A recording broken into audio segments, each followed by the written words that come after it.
Essa gente juntou denúncias falsas, o MP aceitou irresponsavelmente e o juiz, induzido a erro, me afastou.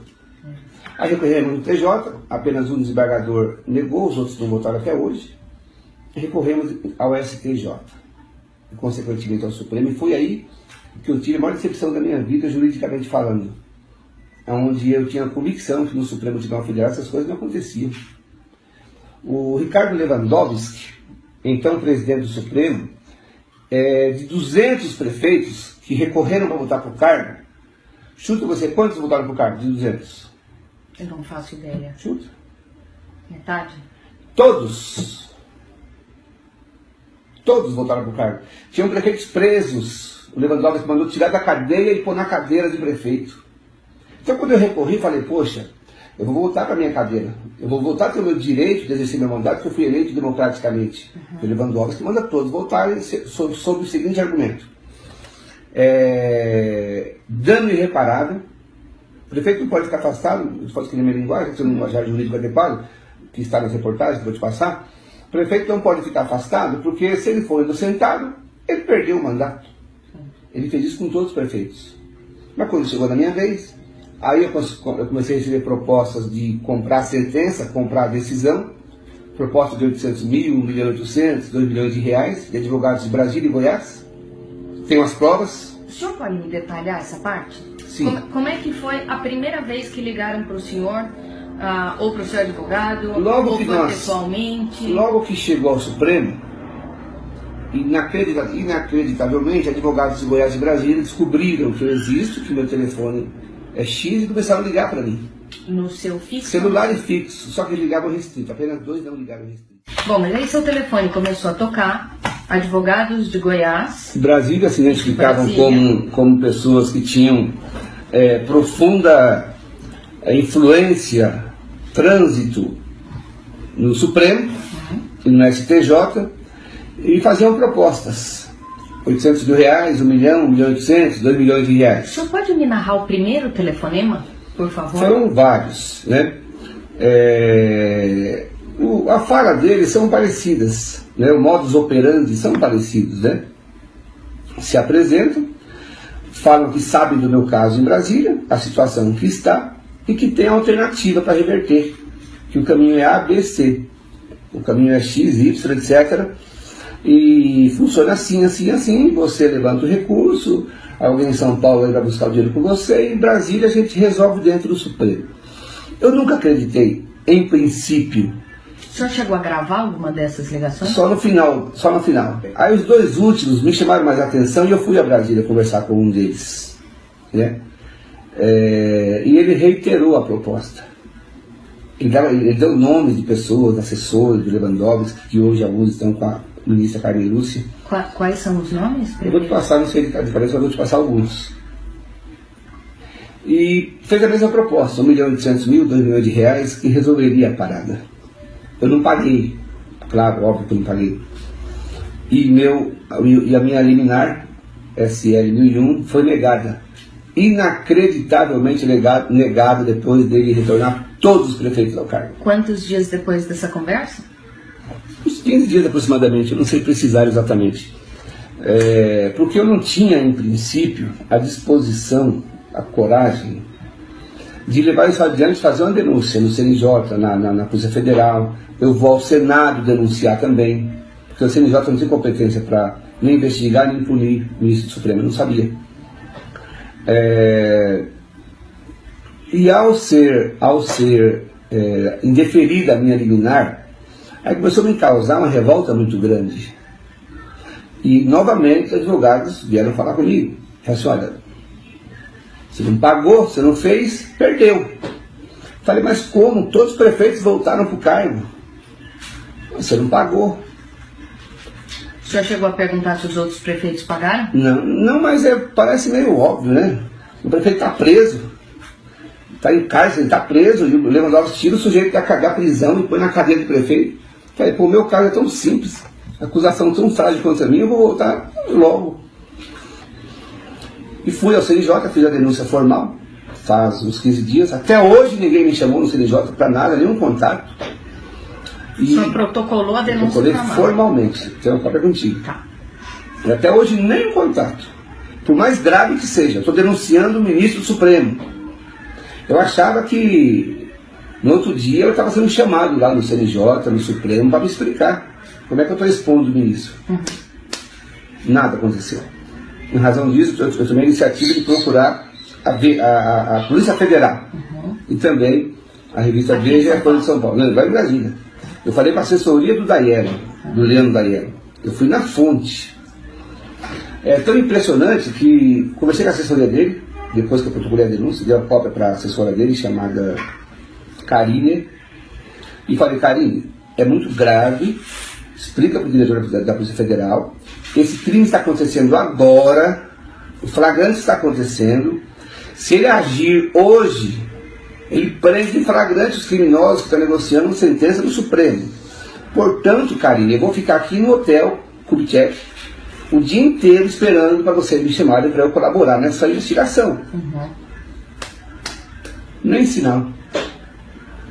Então, voltando à narrativa, o senhor me contou agora há pouco que quando o seu recurso pedindo para voltar ao cargo de prefeito aqui de Ferraz de Vasconcelos chegou no gabinete do ministro Lewandowski em Brasília, poucos dias depois o senhor começou a receber ligações de advogados de Goiás e de Brasília, dizendo para o senhor que o senhor precisaria pagar para ter uma decisão favorável. Eles não falavam de forma assim direta, você tem que pagar, mas diziam assim: tem um jeito, tem um caminho. Né? E o senhor perguntava, qual é o caminho? Sim, depois que ganhou-se uma certa confiança no telefonema, aí eles foram abrindo. E falando de valor aberto, eles falam aberto, 1 milhão, 1,5 milhão, 2 milhões. No STJ variou de 800 mil a 1,5 milhão de reais. Aí o senhor recebeu essas ligações, o senhor chegou aí a Brasília conversar com um desses advogados para entender bem como é que isso funcionava, e ele mencionou para o senhor o nome de várias pessoas do gabinete do ministro Lewandowski. Vários servidores, assessores diretos, etc. Ele colocou o nome dessas pessoas para o senhor em que condições? Eles seriam membros de uma quadrilha instalada dentro do gabinete? Ele colocava os nomes dessas pessoas como sendo um partícipe de um esquema que eles tinham de fazer acontecer, né? De fazer com que fossem alcançados os objetivos, né? Quantas pessoas, prefeito, ele mencionou? Eu calculo entre 4 e 7 pessoas. Ok. Né? E o nome do ministro? Ricardo Lewandowski. O nome do ministro entrou na conversa, é isso que eu quero dizer. O ministro, na versão dos advogados, fazia parte desse esquema? Os advogados nunca falaram que o ministro Lewandowski liderava o esquema, ou era o chefe do esquema, ou pegava dinheiro. Nunca me falaram. Mas sempre afirmaram que era a equipe do Lewandowski. Por isso que a denúncia que eu fiz no CNJ, eu coloquei o nome dele. Né, até para que houvesse um impacto maior. Então, na sua avaliação, não é possível garantir que o ministro estava envolvido, mas não é possível afastar essa possibilidade? Não tem dúvida. Eu não posso afirmar nem negar, na minha opinião, que o ministro Ricardo Lewandowski tenha participação nisso. Eu quero crer que não, porque me parece que ele é correto. Mas se a Polícia Federal tiver a coragem de investigar, eu não quero nada. Não quero indenização porque eu perdi praticamente a minha vida aqui, a minha carreira. Eu não quero nada. Eu quero que se investigue. Okay. Quando a liminar foi negada para o senhor, a mesma liminar que em situações semelhantes já havia sido concedida para uma série de outros prefeitos, o senhor disse que os advogados continuaram, voltaram a te ligar. Voltaram para fazer o agravo. Ok. E daí, o que eles disseram nessa segunda... Disseram que em razão de ter sido negado a primeira vez, que a segunda vez era mais difícil conseguir, mas ainda assim tinha o esquema. E que fatos essa pessoa deu para o senhor para comprovar essa tese? Ele me telefonava várias vezes de dentro do Supremo. Ele teve um fato que me chamou muito a atenção. Quando eu entrei com recurso a primeira vez no Supremo, esse advogado me ligou certo dia meio que desesperado, porque ele estava trabalhando, segundo ele, para fazer o esquema dar certo, da minha liminar ser aprovada, né? E ele me ligou desesperado, esbaforido, e falou assim: olha, tem um tal de Marcos Vinícius ligando aqui na presidência do Supremo para atravessar uma petição. Você conhece esse Marcos Vinícius? Eu falei: pô, Marcos Vinícius é o procurador que faz parte aqui dos caras que fizeram a denúncia para me afastar. Aí eu fiquei intrigado, falei: como é que ele sabe que tem um cidadão lá do fim do mundo ligando dentro da presidência do Supremo. Não tinha como ele adivinhar. Logo, tinha rolo aí, ele tinha penetração lá. Continuaram ligando para o senhor, ainda tem jeito de consertar e tudo mais, o senhor falou, vou a Brasília de novo, me liga depois, vou pensar, não vou pagar. O que o senhor falou? A partir daí, eu já comecei a me preparar para fazer o que estou fazendo hoje, que são as denúncias. Comecei a guardar a conversa do WhatsApp. No passado, quando eu comecei o trabalho jurídico para voltar ao cargo, eu nunca imaginei que fosse chegar numa situação dessa, de receber proposta de dentro do Supremo para vender a minha sentença, meu julgamento. Portanto, eu cometi o erro de não gravar as conversas, né? Eu achei que fosse muito simples, porque eu via que todo mundo tinha voltado ao cargo. Mas algumas o senhor gravou? Sim. Quando eu comecei a agir para agravo, né? O agravo no Supremo, depois que foi negado a primeira vez, aí eu comecei a guardar documentos, gravações, WhatsApp, telefonemas. O que eu tenho, se a Polícia Federal, repito, se tiver coragem de investigar, se a ministra Carmen Lúcia tiver a coragem de permitir a investigação dentro do Supremo, o que eu tenho é o suficiente para puxar o novelo, como é que fala? A ponta aí do iceberg para fazer uma lava-jato dentro do Supremo. O senhor teve algum indício de algum outro gabinete envolvido? Não. Claro que antes do seu recurso chegar no Supremo, ele teve de passar pelo STJ. Como é que foi a sua passagem ali, a passagem do seu recurso? Como é que o senhor foi abordado? Ali foi parecido, né? Naturalmente que primeiro fomos ao STJ. Aí eu recebi 5, 6 ligações de advogados de Goiás e Brasília. A mesma turma? A mesma turma. Inclusive um dos advogados foi o mesmo que trabalhou a questão no STJ, que óbvio que eu não paguei, haja vista que eu não voltei para o cargo, e continua até hoje em Brasília. Esse que eu não posso passar o nome dele, porque se a PF foi investigado, aí ele já foi embora. Esses advogados que te ligavam faziam parte de um mesmo grupo ou eram concorrentes, digamos, rivais? Eu posso dizer que eles não seriam concorrentes, eles participam de um esquema onde chegam os processos dentro, de acordo com o que eles me falaram, chegam os processos dentro dos recursos, processos dentro do STJ, pessoas de dentro do STJ, não necessariamente o ministro, a assessoria pega esse processo e vai passando para os advogados parceiros do esquema, do crime. Né?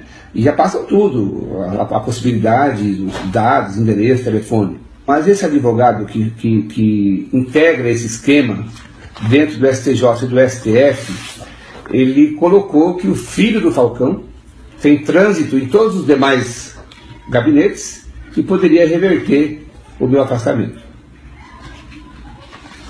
No Judiciário Paulista, eu nunca recebi nenhum tipo de proposta, nenhum tipo de conversa, nenhum tipo de qualquer que seja contato para a questão de negociar a sentença. O juiz de primeira instância que me afastou, ele é correto, é sério, e também nunca recebi nenhum tipo de contato da parte dele para qualquer tipo de mal feito, vamos dizer assim. Eu considero o Judiciário Paulista correto. Não tenho nada para desabonar.